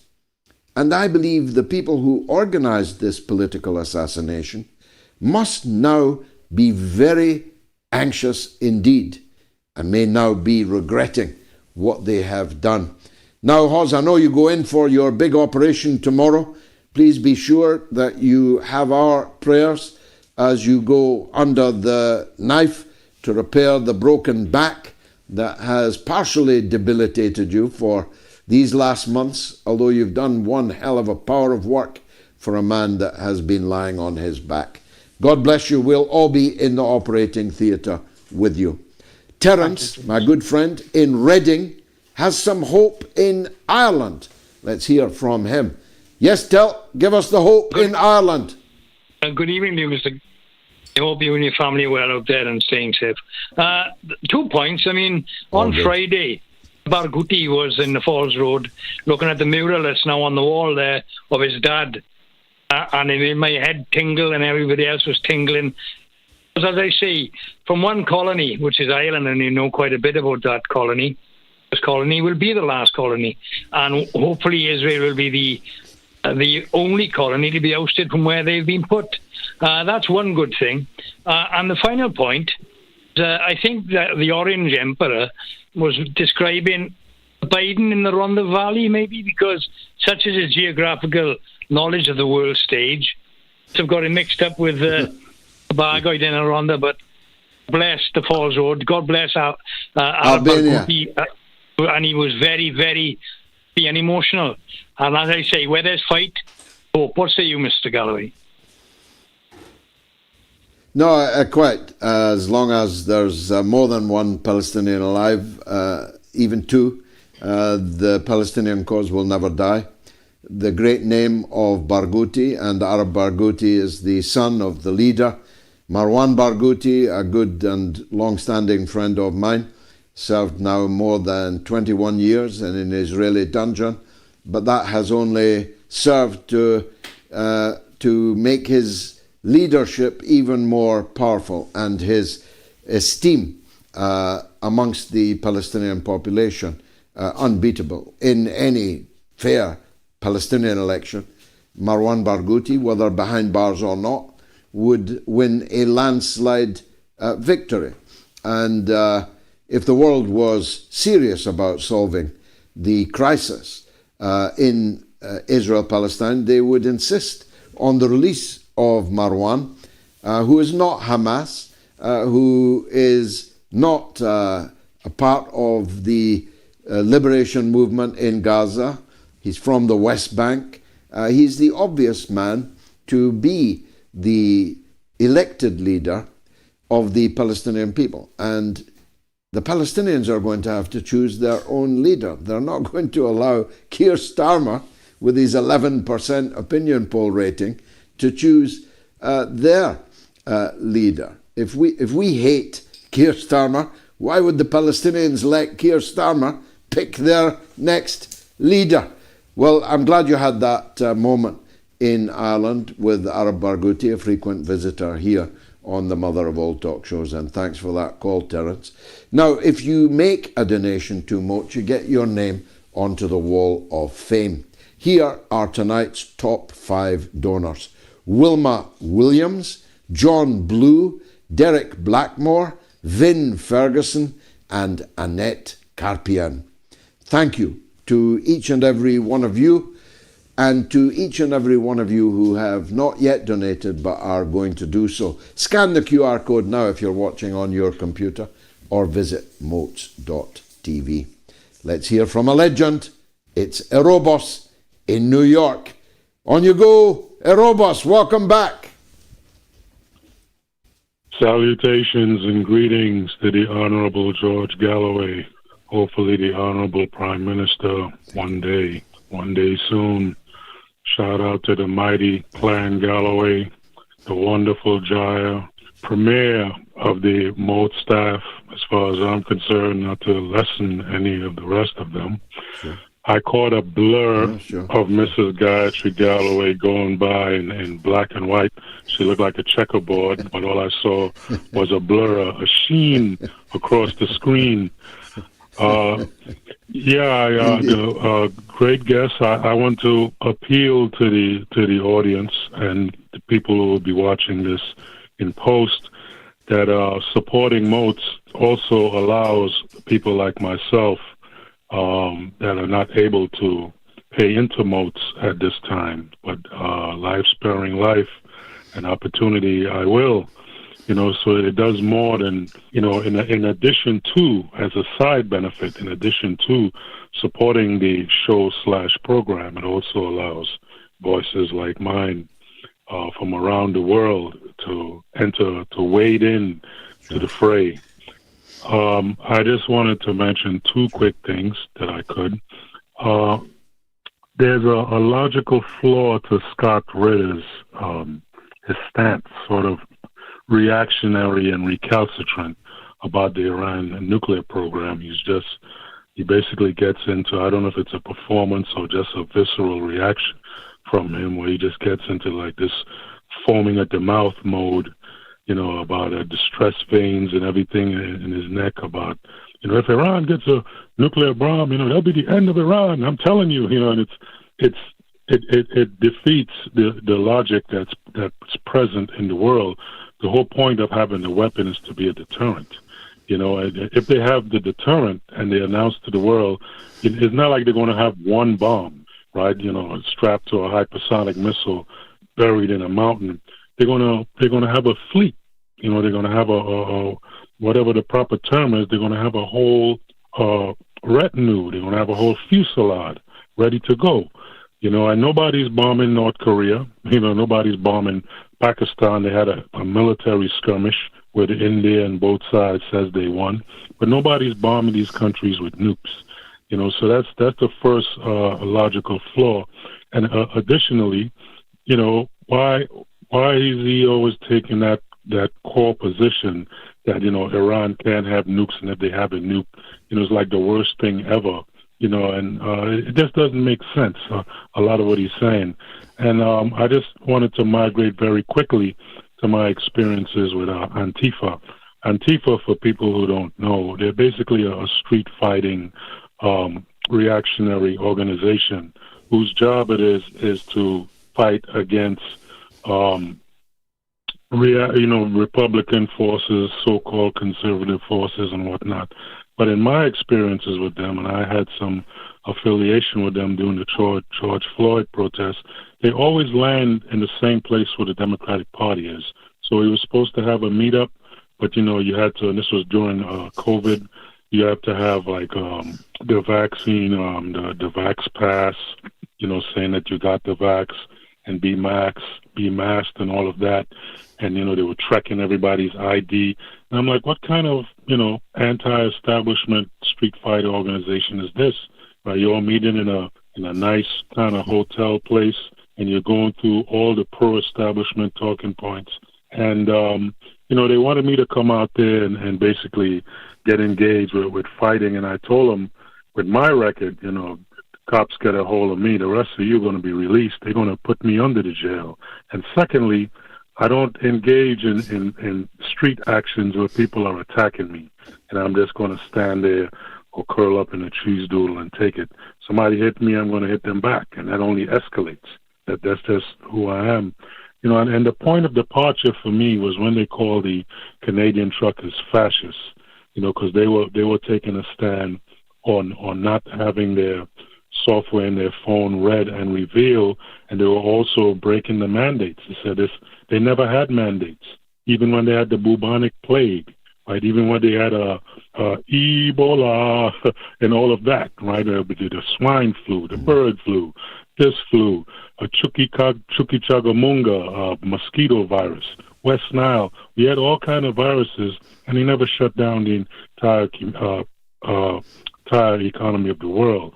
So I took a different approach to them, and then I noticed that they're basically a PSYOP group, and I think more information is coming out about them. But I just wanted to share my experience about them and sort of like... Well, I'm glad that you did, because, Donald Trump has announced a terrorist designation of this organization that he called Antifa, which is a very powerful name, of course. The original Antifa were the Italian anti-fascists who took up arms against Mussolini's dictatorship during the Second World War. It's a very noble name, but the people in American Antifa have often been very far from noble, very far from honorable. And it's interesting that your experience with them chimes with that analysis. The problem with designating people as fascists is, of course, obvious. Who's doing the definition? How do we know that definition is accurate? In the case of the Canadian truckers, it was a ludicrous, preposterous misapplication of the word fascist. But if you go around throwing at people of a conservative cast of mind, or people who watch their P's and Q's, who don't know the proper use of pronouns in every case, if you keep calling them fascists, you're helping to make them fascists. If your answer to them is not words but blows, then you are hastening their path into the camp of the fascists. And of course, everything's about timing. It's like my attitude to direct action. Whilst I have every sympathy with and I'm in solidarity with anybody who has been falsely accused of being a terrorist because they support peaceful, non-violent direct action, by and large, I'm not in favour of direct action, unless you've got 1 million people doing the direct action. Then it becomes a revolution, and I'll be there. But if you're talking about 5 or 10 or 50 people, stopping 500,000 people getting to work, or people getting to hospital to give birth, to get operated on, and so on, that kind of direct action that turns the public off rather than on to your cause is not a policy proposal that I generally favour. But we'll see who is named, because a very good friend of mine, who's thankfully well outside the jurisdiction of Donald Trump and the United States government, was named in Trump's proscription just the other day. I don't think I'm empowered to give his name or his designation, but without saying who he is exactly, he's the last man you could possibly imagine would be a terrorist or would be a nihilist or an anarchist or any of these other ists that Trump is determined to crack down on. So if that's the kind of accuracy of the people that he's now asked the FBI to look for, then he's up a gum tree. But as with so much that Donald Trump does or says, whether it's Azerbaijan versus Albania, or whether it's Azerbaijan versus Cambodia, or whether it's the Bagram Air Base, or whether it's the Iran nuclear deal, or whether it's any of these other great international conflicts and issues. He's flitting around like a bee from flower to flower, sucking the goodness out of that flower. But by the time you look twice, he's moved on to something else, to somewhere else. So we'll keep a watching brief on it, and with your support and your wisdom, we'll be the better for it. Let me take a quick break, then it's the aforementioned Gayatri, who you last saw shimmering across the screen in black and white like a checkerboard. But that was on by accident. This time, it's by design, and you'll want to hear what she's got to say. I promise you. Stay tuned.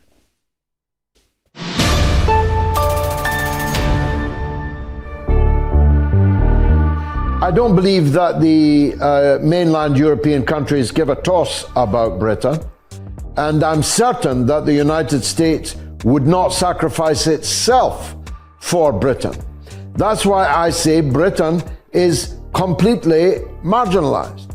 As for the Trident missiles, of course, if the United States, which has dual control over these missiles, gave permission for them to be launched, of course, they would incinerate Russian cities.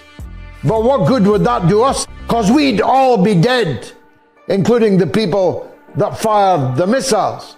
You feel me?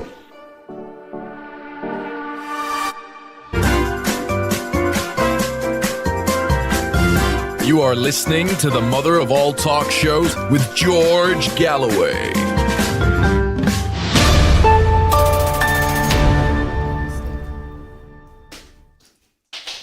Well, we are, by the grace of God, in a worker's apartment in a provincial Russian city on our way to Moscow. And we're deeply grateful to our good friend Yuri, as he is now, and his wife and family, who have accommodated the mother of all talk shows, an international global show, at their kitchen table and at great disruption, given the time difference is 2 hours on, to their family life. And we hope there have been not too many technical imperfections in the show. One that there was Gayatri getting caught on camera trying to stay underneath it. Welcome, Gayatri. What's rattling?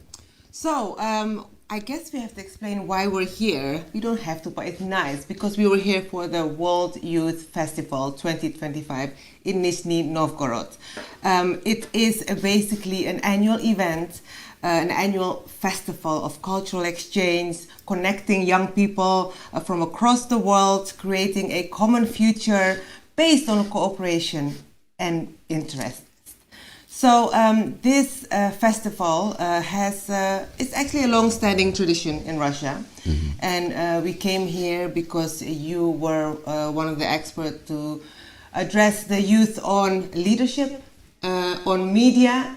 We explained them about MOATS, the power of MOATS, the future of media. It was very avant-garde. Avant-garde, yes.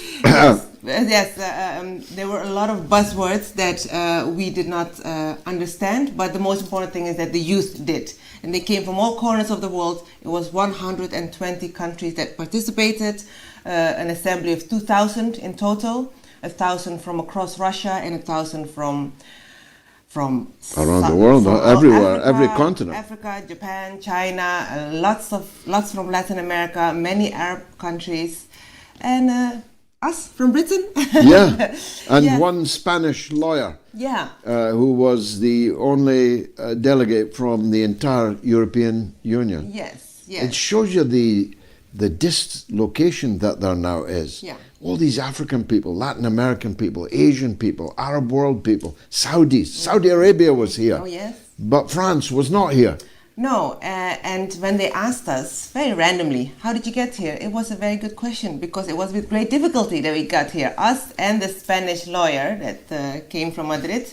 we had to travel for about 48 hours to get here, just because we weren't allowed to travel straight. It's amazing. Yeah, and so Nizhny Novgorod doesn't sound too familiar in your household, but it's the 6th largest city in Russia, and it is a very important one because this is the center where all the military hardware was manufactured. All the plants were based here, and so it was from Nizhny Novgorod, which is about an hour flight east from Moscow.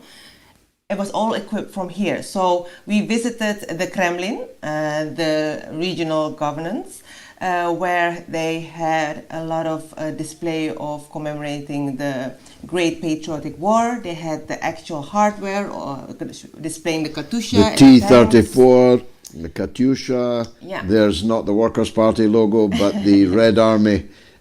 This place was central to your existence, because the Red Army wouldn't have won if it wasn't for the munitions and the industrial power of places like Nizhny Novgorod. It used to be called Gorky for older viewers.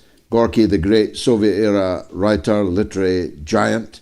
But after the fall of the Soviet Union, it was not renamed. It went back to its original name of Nizhny Novgorod. And a very fine city. It is too. Wonderful for a holiday if we ever get a chance. Yes, because it lays by the mighty Volga River. We were on the mighty Volga today. After having read and talked about it so many times. We were out on a boat this day on the mighty Volga River. Yes. We were the Volga boatmen and women. Exactly. So a very historic place in Russia, 800 years old, and fascinating it is. So on the bucket list if you can. Yeah. So the festival was a success. It's the closure, the closing ceremony coincided with the Intervision 2025, which is the Alternative Eurovision. Eurovision is the broader, is the true international, true global. Eurovision without perverts. Exactly. I mean, countries from Venezuela to Saudi Arabia, China, Japan, Russia. Russia was hosting it this year, and that's why it was on great display at the closing ceremony of this World Youth Festival. And I'm glad to say Vietnam won. Vietnam won, yeah. Although I thought the Chinese singer was particularly impressive. Of course, even America was supposed to be represented at the Intervision.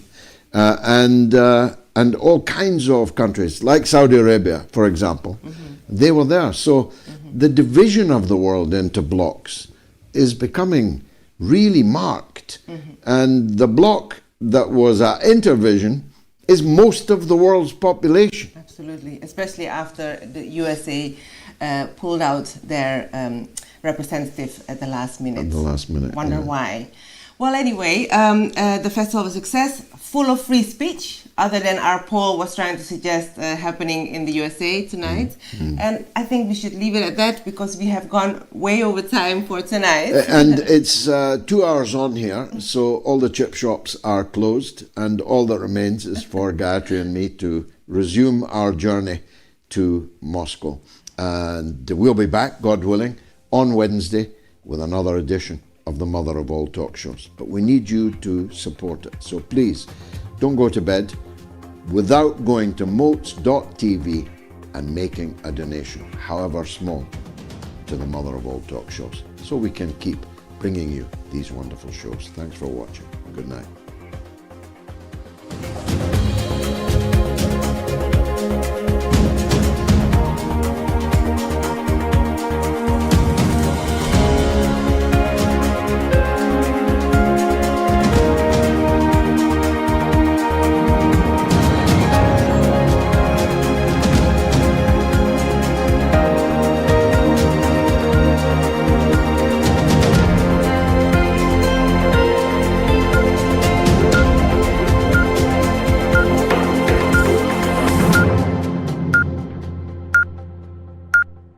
It's the mother of all